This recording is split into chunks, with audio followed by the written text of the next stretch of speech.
인간은 양면적 존재입니다. 한편으로 보면 위대하고 한편으로 보면 연약하기가 그지없습니다. 일찍이 프랑스의 철인 파스칼이 인간에 대해서 그렇게 갈파를 했습니다. 인간이 교육을 받아서 잘 성장하면 모든 사람들에게 유익이 되어 하늘에 빛나는 별과 같이 영광스러운 존재가 될 수도 있지만, 인간이 제대로 성장을 하지 아니하면 온 사회에 해독을 끼치는 우주의 쓰레기와 같은 그런 형편없는 존재가 되기도 한다. 그렇게 가르쳐 줍니다. 인간과 달리 동물은 지각의 능력, 생각하는 능력이 없습니다. 물고기는 앞으로 갈 줄만 알지 뒤로 물러설 줄을 모른다고 합니다. 그래서 한번 어망에 갇히면 빠져나가지를 못하는 것입니다. 들어온 길이 열려 있는데 앞으로만 가려고 하니까 꼼짝없이 잡히고 마는 것이지요. 그런데 이 물고기는 생각하는 능력이 없으니까 1000년이 지나도 그대로고 10,000년이 지나도 그대로인 것입니다.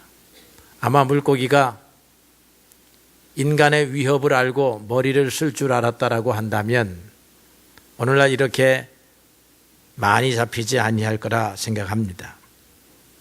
그러나 인간은 물고기에 비해서 헤엄을 치는 것도 아니고 새들에 비해서 하늘을 나는 것도 아니고 말들에 비해서 빠른 것도 아닌데, 자연적인 인간의 모습은 다른 모든 생물들과 비교할 때에 연약한데, 생각할 줄 알기 때문에, 지성을 사용하기 때문에 만물의 영장이 되었습니다. 사람은 유리하고 불리한 것을 압니다. 옳고 그른 것을 알아요. 앞으로 나아갈 때와 뒤로 물러설 때를 아는 것입니다. 본능적으로만 살지 아니하고 사회적 존재로서 관계를 맺고 살아갑니다. 공동의 선을 위해서 노력합니다. 윤리와 도덕, 그런 삶을 살아가는 것입니다. 또 인간은 부단히 교육을 받기 때문에 자신을 갈고 닦을 수가 있습니다. 그래서 옛 선인들은 인생이란 생즉수라, 날생자, 인생생자는 바로 수련할 수, 갈고 닦으며 배우며 나아가는 것이라고 그렇게 가르쳐 줍니다. 우리의 인생의 생명들은 잘 갖고 닦아야 큰 힘이 생기기도 하고 쓸만한 그릇이 되기도 하는 것입니다. 우리 대한민국의 교육열이 세계 최고를 달리고 있는 것은 참 감사한 일입니다. 부지런히 갈고 닦아서 훌륭한 그릇, 큰 그릇, 능력 있는 그릇, 많은 사람들에게 유용한 인물이 되는 것이 오늘 우리가 이 땅에서 살아가야 할 중요한 목표라고 생각합니다. 베드로는 정규 교육을 받지 못했던 사람입니다. 그래서 그는 조상들에게서 물려받은 어업을 생업으로 살아갑니다. 그런데 어느 날 예수님이라고 하는 선생님을 만났습니다. 그분의 말을 듣고 자기가 살아가야 할 세계가 물을 근거로 한 것이 아니다라고 하는 것을 알게 됩니다. 예수님의 말씀을 듣고 감동을 받고 세계관이 열리고 보는 시야가 넓어지게 되지요. 그리고는 급기야 그분이 내민 손을 잡고 그분을 따라갑니다. 위대한 스승의 가르침을 받는 데다가 베드로가 가지고 있었던 천재적인 능력, 직관의 능력이 있었어요. 여기를 따라가면 무엇인가 되겠다라고 하는 감각적 능력이 있습니다. 그 다음에 과감한 결단력을 가졌습니다. 그리고 성실을 가졌고 열정을 가졌기 때문에 베드로가 점점 큰 사람이 되어 갔습니다. 이처럼 인간은 생각하고 자기를 갈고 닦고 위대한 선생을 만나고 교육을 받으면 본질적으로 동물과 다른 위대성을 갖기 때문에 성장한다라고 하는 것입니다. 노예의 소년 요셉이 온갖 역경을 뚫고 성장해서 애굽의 총리가 된 것은 오늘 우리에게 시사하는 바가 매우 큽니다. 장자 우선주의의 사회에서 막내로 태어난 다윗이 큰 도시가 아닌 베들레헴 시골에서 그것도 목동으로 자랐지만 이스라엘의 임금의 자리에 오른 것을 보게 되면 우리는 자신의 삶을 목표를 세워서 부지런히 갈고 닦아 만들어 가야 하는 인생인 것을 배우게 되는 것입니다. 여러분, 갈고 닦아야 하는 것입니다.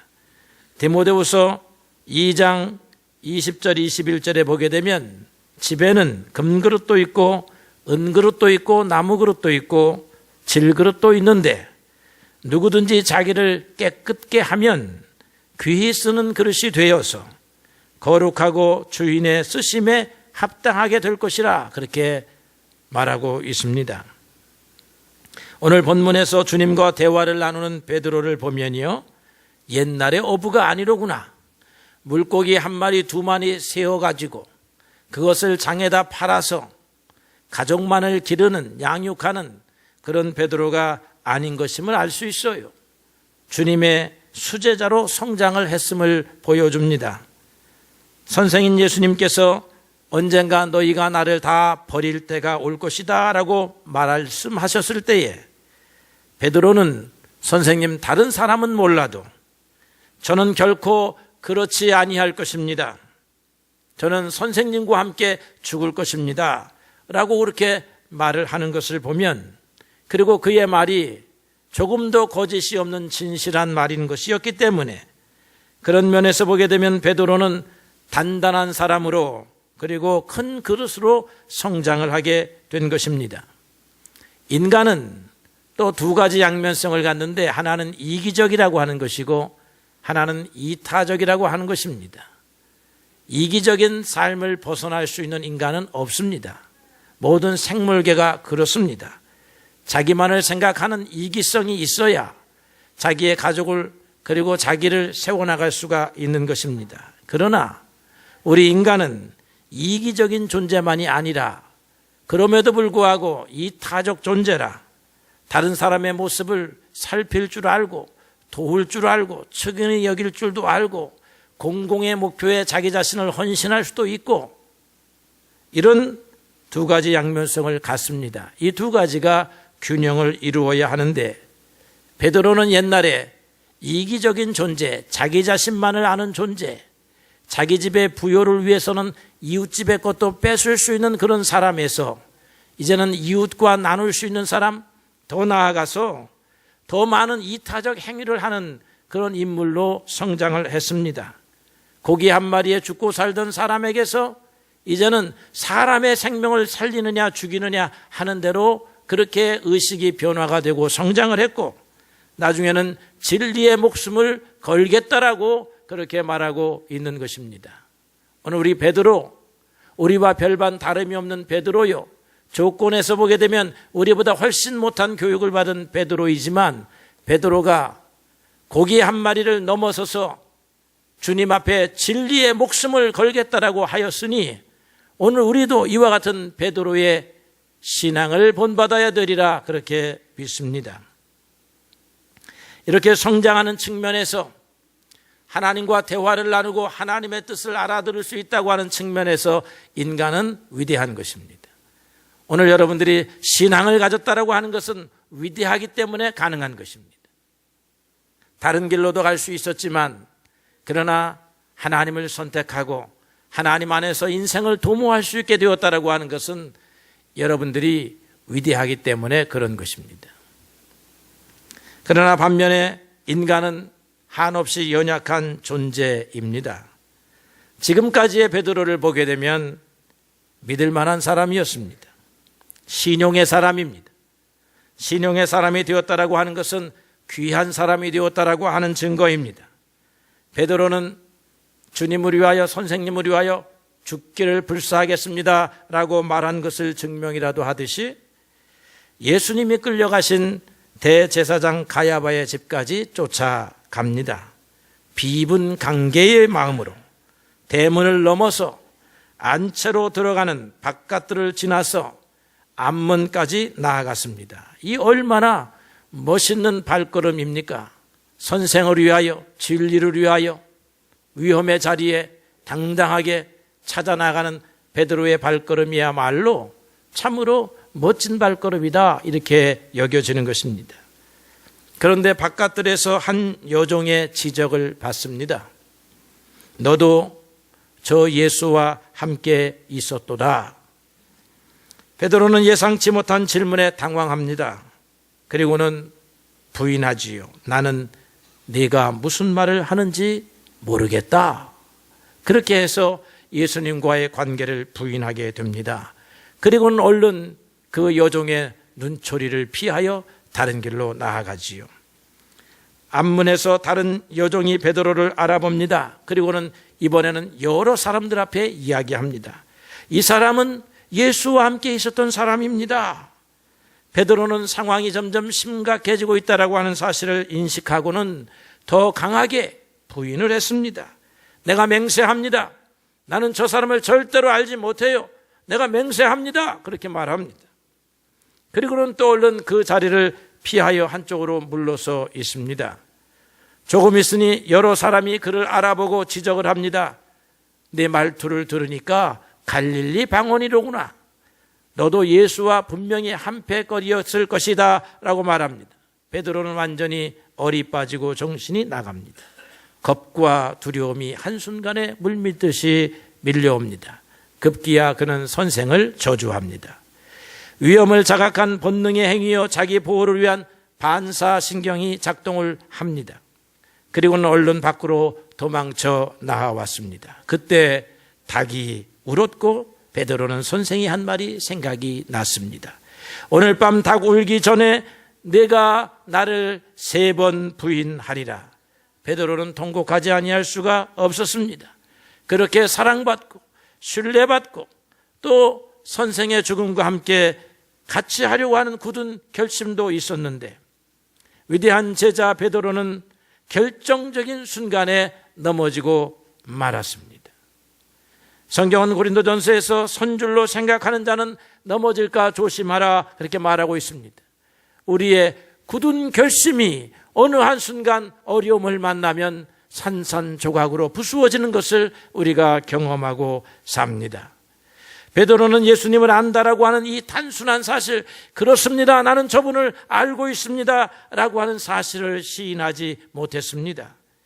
그것도 조금이라도 선생님에게 도움이 되려고 나아갔다가 선생에게 더 큰 욕을 끼치는 어리석인 결과를 낳고 말았습니다. 옳은 것을 알고도 옳다라고 손을 들지 못하는 것이 우리 인생들입니다. 우리가 우리 자신을 마음대로 할 수 없을 때가 있습니다. 바울은 선을 알고도 결국 악을 택하고 마는 자기 자신을 경험해 봅니다. 내 마음속에 선한 일을 하고자 하는 마음도 있고 내 마음속에 악한 일을 부추기는 마음도 있는데 싸워보았는데 나는 결국 선이 악에게 지는 것을 보았습니다. 오라 나는 곤고한 사람이로다 라고 탄식했습니다.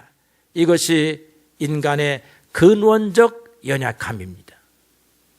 생각할 줄도 알고 판단할 줄도 알고 그런데 선택하는 데 있어서는 제대로 선택하지 못하는 것입니다. 예수님은 베드로의 배신을 비난하지 않으십니다.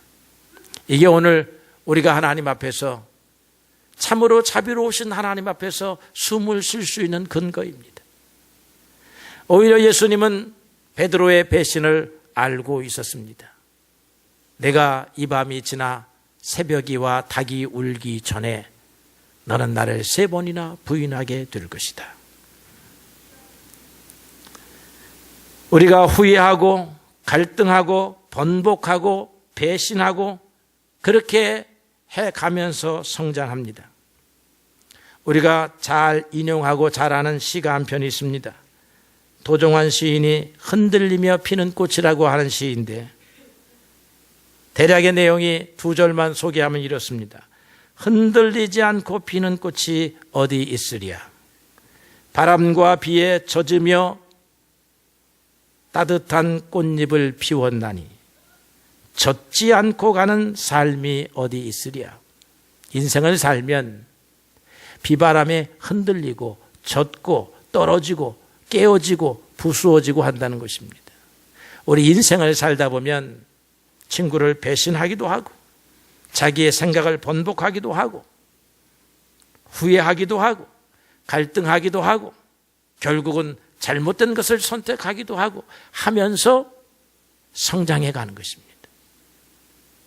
그나마 우리를 지켜봐주는 부모님이 있어서 어린 시절에 그 유치함을 벗어날 수 있는 것처럼 우리 주님의 그 인자하심과 인내하시는 사랑 때문에 오늘 우리의 실수와 허물이 덮어지고 그 가운데서 성장하는 줄로 그렇게 압니다.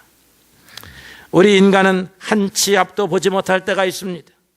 한 길 마음속을 들여다보지 못할 때가 많습니다. 다른 사람은커녕 자신의 마음도 알아채지 못하는 것이 우리입니다. 그러므로 우리가 다른 사람을 쉽게 판단한다고 하는 것이 참으로 어리석을 때가 많습니다. 외경이라고 하는 성경에 보게 되면 토비트라고 하는 성경이 있습니다. 거기에 주인공의 이름이 토빗인데 어느 날 길을 가다가 새가 똥을 쌌는데 눈에 떨어져 가지고 장님이 됩니다. 장님이 되어 가지고 이제는 부인이 나가서 일을 하고 자기는 집에 앉아서 부인이 가져다 주는 밥을 얻어 먹어요. 그런데 어느 날 부인이 품삯으로 염소 한 마리를 끌고 옵니다. 토빗이라고 하는 사람이 생각하기를 우리 부인이 품삯을 가지고는 염소를 살 수가 없는데 염소를 가지고 왔다라고 하는 것을 보니까 분명히 도둑질을 했다라고 하고서는 자기 부인을 향하여 도적년 이렇게 말을 합니다. 편견인데 말이죠. 그런데 이 품삯을 품꾼 노릇을 한 아내는요, 나가서 열심히 일을 했더니 그 주인이 그 사정을 알고 남편은 눈이 멀어서 집안에 누워있고 그리고 이 여인은 가게를 살리기 위해서 애를 쓰고 있다고 하는 사실 때문에 그날 품삯을 염소 한 마리를 줍니다. 그래가지고 염소를 가지고 와서 기뻐했는데 남편이 도적년이라고 하는 거야. 그래서 사실 이렇게 해서 염소를 얻어왔습니다라고 하니까 세상에 품삯으로 염소를 주는 놈이 어디 있느냐 이렇게 또 이야기를 합니다. 그러니까 이 부부관계도 참 마음을 맞추며 살기가 어려운 것이고 또 이렇게 사람들의 시각이 너무나 편협해가지고 동전 한 입에 품삯을 받고 살아가는 사람이 염소 한 마리도 받을 수 있다라고 하는 세상의 이런 이치도 우리가 깨닫지 못할 때가 있다는 것입니다.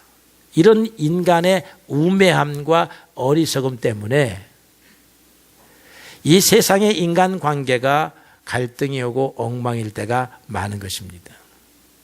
그래서 어찌 보면 사람의 속을 알지 못하는 것이요, 속을 알지 못하는 것이 은혜일 때가 있습니다. 우리가 만약 예수님처럼 베드로의 그 속을 배신할 수 있다라고 하는 속을 알았다라고 한다면 그거 견디지 못할 것입니다. 남편이 나를 속이고 있구나라고 하는 사실을 모르니까 다행이지 부인이 그것을 알고 있다라고 하면 참 문제가 크게 발생하게 되는 것이에요. 예수님만이 속을 알 수 있다라고 하는 것이 은혜입니다. 우리는 속을 알 수가 없어요. 그래서 남편의 흉악함, 부인의 흉악함을 서로 모르고 사는 것이 은혜입니다. 저하고 여러분의 관계도 가까워지면 가까워질수록 속이 드러나게 되니까 속이 드러나면 어떻게 돼요? 인간은 이해의 능력이 부족합니다. 그래서 그것 때문에 싸울 때가 많아요. 모르는 것이 좋습니다. 알려지지 않는 것이 좋아요. 그래서 여러분 속을 너무 깊게 알려고 하면 안 됩니다. 마찬가지로 속을 알지도 못하고 미리 판단해서도 아니 되는 것입니다. 속도 모르고 판단하는 행위가 얼마나 많은지 몰라요. 우리가 다른 사람의 속을 알 때쯤 되면 예수님처럼 이렇게 성자가 되어야 합니다. 그래서 그러려니 그렇지, 부인이라고 남편을 항상 수발만 할 수 있겠는가? 남편 욕도 하고 사는 것이 부인이지. 옛날에 우리가 대통령 욕 못합니다. 그런데 좋은 사회가 되어가지고 대통령을 욕을 했습니다. 이 문제가 안 되는 사회가 되었다는 것이 참 감사한 일이지요. 저도 수련을 하지만 저에 대해서 어떤 사람이 나쁜 이야기를 했다라고 하는 소리를 들으면 마음이 아픕니다. 그런데 우리가 그것을 벗어나는 방법이 무엇입니까? 그래, 욕도 먹고 사는 것이 인생이다. 내가 한 일이 다 잘한 일일 수가 있겠는가? 이런 마음이 가지려고 하면 우리가 예수님의 경지에 올라야 된다라고 생각을 합니다. 인간의 연약함이란 무엇이냐? 인간은 좋은 일을 하고 싶은데 좋은 일이 잘 안 돼요. 인간은 친구에게 신의를 지키고 싶어 하는데 그 신의를 지키는 게 어려워요. 인간은 옳고 그럴 때에 옳다고 하는데 손을 들고 싶은데 그게 어려워요. 그게 인간의 연약함이라고 하는 것입니다. 그럼 인간의 연약함은 어떻게 해소될 수 있느냐라고 할 때에 주님의 능력이 와야 해소가 된다라고 하는 것입니다. 그래서 우리가 내 능력을 의지하여 살지 아니하고 성령의 능력, 하나님의 능력을 의지하면서 살아야 된다라고 하는 것입니다. 하나님의 능력이 오면 이해의 능력이 커지게 되고 용서의 능력이 커지게 되고 사랑의 능력이 커지게 되고 그래서 나를 배신하고 간 사람도 품을 수 있는 것이 하나님의 능력입니다. 내 능력으로는 절대로 안 됩니다.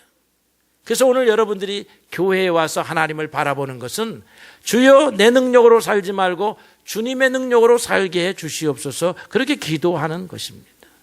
베드로가 인간의 수련을 통해서 선생의 위대함을 보고 선생과 함께 죽겠다고 했지만 겁과 두려움이 밀려오니까 36개 주랭락을 치는 사람이 되었다가 나중에 이제는 너 예수님을 증거하면 죽일 거야 라고 할 때 죽여라, 내가 사람 말을 듣겠느냐 하나님 말을 듣겠느냐 하는 사람으로 변화가 되었는데 그 변화가 된 것은 이 자연적 인간 베드로가 변화되어서 주님의 능력으로 무장한 베드로가 되었기 때문에 가능했다라고 하는 것입니다.